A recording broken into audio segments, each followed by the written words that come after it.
Hi friends, അസ്സലാമു അലൈക്കും. ഞാൻ വന്നിട്ടുള്ളത് ഒരു പഴച്ചക്കയുടെ ഒരു കഷ്ണം കിട്ടിയിട്ടുണ്ട്. അപ്പോൾ അത് പഴച്ചക്കായിട്ട് ഇവിടെ കഴിക്കാൻ ആർക്കും ഇഷ്ടമില്ലാത്തതുകൊണ്ട് അത് കഴിക്കൂല. അപ്പോൾ അത് ഞങ്ങൾ കൂട്ടാൻ വെക്കാനായിട്ട് നന്നാക്കി എടുക്കാൻ പോവുകയാണ്. അപ്പോൾ അതിലേക്ക് ആവശ്യമായ തേങ്ങയും സാധനങ്ങളൊക്കെ നമ്മൾ ആദ്യം തന്നെ ചിരകി ഇതാക്കി വെച്ചിട്ടുണ്ട് കേട്ടോ. ചെറിയ ഉള്ളി, നല്ല ജീരകം, കുറച്ച് തേങ്ങ ഇതൊക്കെ കൂടി നന്നായിട്ടൊന്ന് അരച്ച് വെക്കുക. ചക്കയും ചുളപ്പറിച്ച് കുരുവൊക്കെ കളഞ്ഞ് ഒക്കെ വൃത്തിയാക്കി വെച്ചിട്ടുണ്ട് കേട്ടോ. കുരു കളയില്ല, കുരും ചുളയും കൂടിയിട്ടാണ് എടുത്തിട്ടുള്ളത്. കുരുവൊന്നും കളഞ്ഞിട്ടില്ല, മൊത്തമായിട്ട് എടുത്തിട്ടുണ്ട്. അപ്പോൾ അത് അതിലേക്ക് കുറച്ച് വെള്ളം ഒഴിച്ചാൽ തേങ്ങ ഒന്ന് നന്നായിട്ട് അരച്ചെടുക്കാം നമുക്ക്. അപ്പം ഇനി ഒരു കുക്കറിലാണ് ഉണ്ടാക്കുന്നത്. അപ്പോൾ അതിലേക്ക് കുറച്ച് ഒരു അര ടീസ്പൂൺ മുളകും പൊടി ചേർത്തിട്ടുണ്ട്. ബാക്കി ഒരു ടീസ്പൂണോളം മഞ്ഞൾപ്പൊടിയാണ് ചേർത്തിട്ടുള്ളത് കേട്ടോ. മഞ്ഞൾപ്പൊടി കുറച്ചധികം ചേർത്തിട്ടുണ്ട്, കളർ കിട്ടുമ്പോൾ ഒരു ഇതാണ്. അപ്പോൾ അതിന് വേണ്ടിയിട്ട് കുറച്ചധികം വെള്ളം ഒഴിച്ചിട്ട് വേണം ഈ ചക്ക വേവിക്കാൻ. കാരണം അത് ഓരോ ചക്കയുടെ കണക്കനുസരിച്ച് കേട്ടോ. ഈ ചക്ക നല്ല വെന്ത് കലങ്ങി പൊടി കൂടുതലുള്ള ഒരു തരം ചക്കയാണ്. അപ്പോൾ കുറച്ചധികം തന്നെ വെള്ളം ചേർത്ത് കൊടുക്കുന്നുണ്ട്.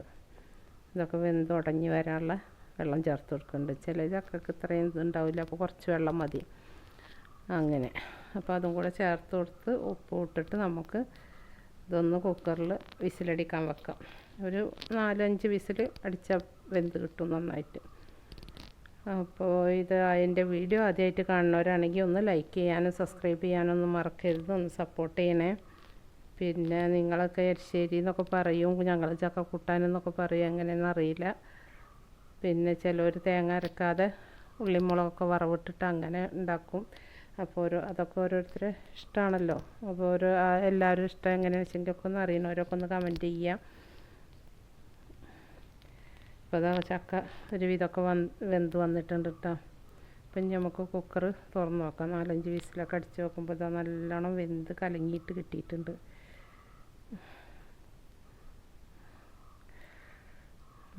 ഇനി നമുക്കിതൊക്കെ മിക്സാക്കി നല്ലോണം ഉടച്ചതിന് ശേഷം നമ്മൾ അരച്ച് വെച്ച തേങ്ങ ഇതിലേക്ക് ഒഴിച്ചു കൊടുക്കുക.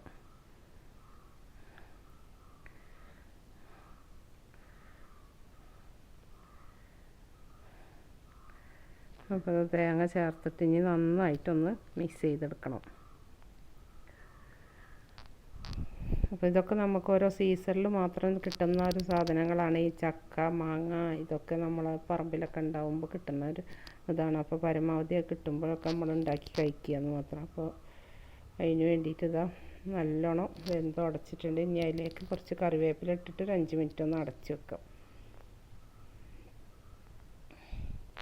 അപ്പോൾ അതിൻ്റെ സ്മെല്ലും ഇതൊക്കെ അതിലേക്ക് പിടിച്ചിട്ടുണ്ടാവും. കുറച്ച് സമയം കഴിഞ്ഞ് തുറക്കുമ്പോൾ നല്ലൊരു ഇതുണ്ടാവും. അപ്പോൾ അതാ റെഡി ആയിട്ടുണ്ട്. നമുക്ക് കുറച്ച് ചൂടോടെ തന്നെ എടുത്ത് കഴിക്കട്ടോ. അപ്പോൾ അതിനായിട്ട് ഞങ്ങൾ ഉണ്ടാക്കിയിട്ടുള്ള മത്തി മുളക് ഇട്ടതാട്ടോ. മത്തിയാണ് ഇതിലേക്ക് നല്ലൊരു കോമ്പിനേഷൻ പറയും എൻ്റെ മക്കൾ.